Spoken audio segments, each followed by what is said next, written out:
It's the end of the summer, and I want to invite you to take a walk with me through my garden in transition from summer to fall. Much of my summer crops are dying off. Some of them got decimated by pests. Lots of them have gone to seed.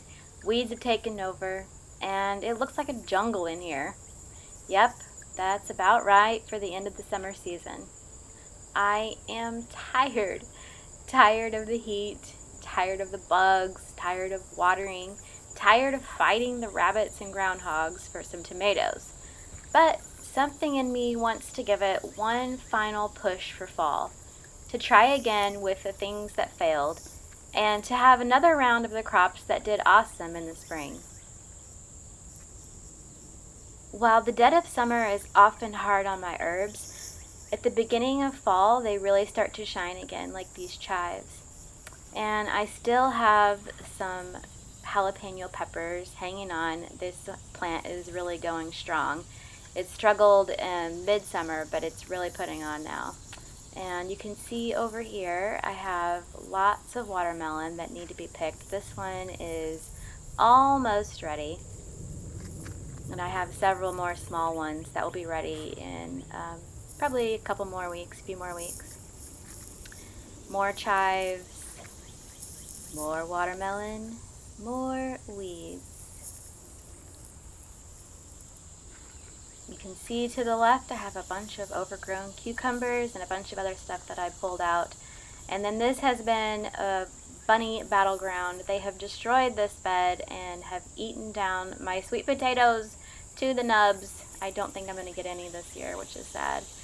I have some flowers in this bed and some beautiful bell peppers that are still coming on.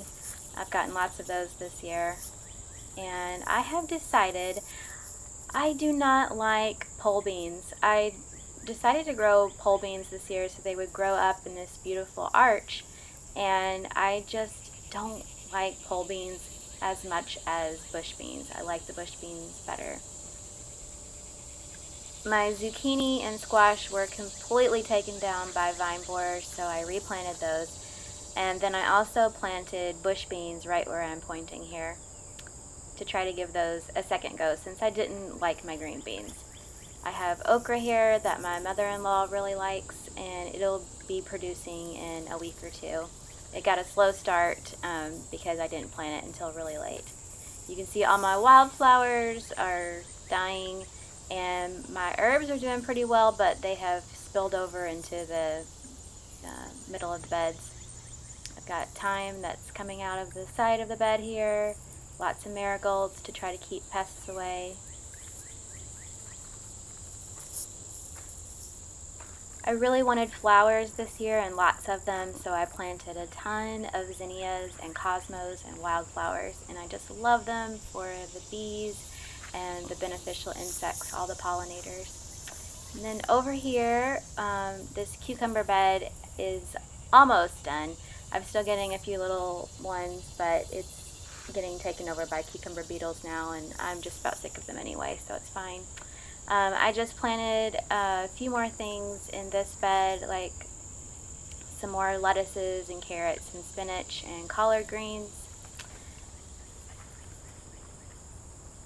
Over in this bed, I really need to start from fresh and just pull everything out and replant some new stuff, and I probably will coming up soon. But you can see I have some arugula that is self-seeding right here.